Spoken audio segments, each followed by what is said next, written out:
Hi friend, কেমন আছো তোমরা? আশা করি সবাই ভালো আছো আর আমিও খুব ভালো আছি। দুষ্টু মিষ্টি রেস্টুরেন্টে তোমাদের স্বাগত জানাই।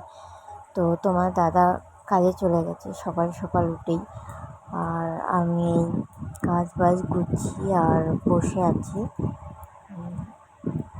তোমাদেরকে বলেছিলাম যে ডেলি ব্লগ দেবো, তো কী আর করবো, এইগুলোই সব দেখাতে হবে।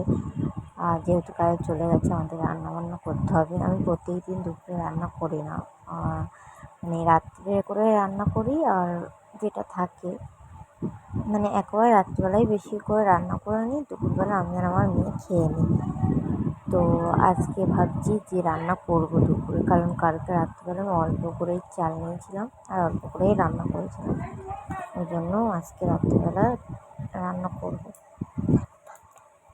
দুপুরবেলাও রান্না করে নেবো। আর দুপুরবেলা রান্না করবো আমি আর আমার মেয়েই খাবো। তো কী রান্না করবো সেগুলো তোমাদেরকে দেখাবো। আর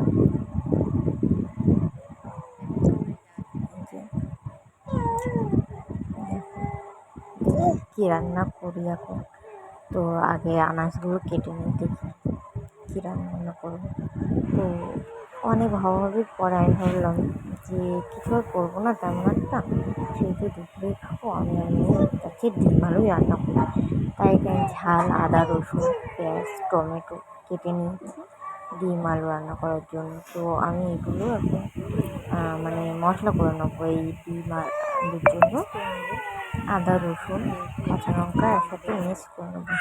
তো আমি আগে বলেছি যে আমি মুম্বাইতে আছি, তো মিক্স করার জন্য তো আমার এখানে না শিলনোড়া আছে না কিছু, তাই আমি গ্লাস নিয়ে আর একটা রড নিয়ে, এখানে অনেক রড আছে, তো ওই গ্লাসে নিয়ে আর রড দিয়ে খেতে পারবো, এই রডটা দিয়ে। তো ভালো হয়েও যায়, যে এমন না যে কাজটা হয় না, খুব ভালো কাজটাও হয় আর খুব তাড়াতাড়িও হয়ে যায়, শিলনোড়ার চেয়ে আগে হয়ে যায়। তো আমি না কোনো মাথা ব্যথা কিছুই ছেড়ে নিই আমার। আর এই যে ওগুলো আরেকবার একটু দেখিয়ে দিলাম, এবার পিস করে নেবো। এই যে আলু কেটেছি এরকমভাবে।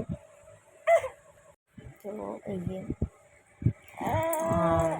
রান্না করতে করতে তোমাদের একটা কথাই বলি আমি, যে তোমরা যেমন ভিডিও বলবে আমি তেমন ভিডিওই দেবো।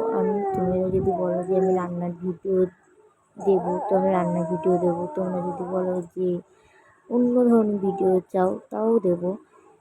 প্লিজ আমার চ্যানেলটা একটু বাড়াও, তোমরা যে দাদাভাই দিদিভাইরা আছো তারাও একটু সাপোর্ট করো আমাকে ছোটো বোন হিসেবে। তাহলে আমারও ইচ্ছা করবে যে তোমাদের জন্য ডেলি ব্লগ বানাই, ভিডিও নতুন নতুন করি। আর তোমরা যদি কোনো কমেন্টস না করো, কোনো কিছুই যদি না বলো, তাহলে আমি কীভাবে এগোবো বলো? তো সবার কাছে একটাই কথা, সবাই একটু প্লিজ আমাকে একটু সাপোর্ট করো, যাতে আমি তোমাদেরকে ভালোভাবে সহজে ভিডিও ছাড়তে পারি। তো এই যে আমি আদা রসুনটা পেস্ট করে নিচ্ছি, আমরা এইভাবেই করি এখানে, আমি বলে না, এখানে যারা আছে সবাই প্রায় এরকমভাবেই করে। তো দেখতে দেখতে প্রথমে একটু অসুবিধা হতো, তারপরে দেখতে দেখতে ঠিক হয়ে গেছে। তারপরে যে আদা রসুন কড়াইটা গরম হতে দিয়ে আর আমি গ্যাসটা চালু করে নিয়ে যা যা মশলা লাগবে সেগুলো আর কি পাশে নিয়ে নিয়েছিলাম, আর মশলাটা দিয়ে থাকে প্রয়োজন। তো আমি এখানে 3টে ডিম করছি, কারণ আমার 3 দিন যেহেতু বাড়িতে আর ডিমগুলো একটু ভালো করে নেবো মাঝখানে দিয়ে, তাহলে নুন হলুদটা ভালোভাবে ঢুকে ভালোভাবে ভাজা হয়ে যাবে। তো ঢুকে নিচ্ছি, কেটে নিয়ে আর ভেজে নেবো এবার।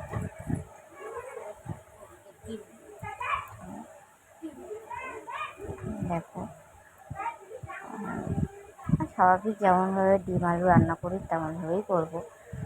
ডিমটাকে ভেজে নিয়ে ওই তেলে একটু আলুটাকেও ভেজে নেবো, নুন, হলুদ, জিরে গুঁড়ো, ধনে গুঁড়ো, তারপরে পেঁয়াজ, টমেটো, আদা, রসুন, কাঁচা লঙ্কা একসাথে দিয়ে আলুটাকে কষিয়ে নিয়ে জল দিয়ে দেবো।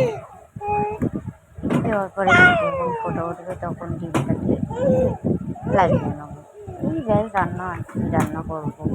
আর তাও তোমার সাথে একটু শেয়ার করছি, তার কারণ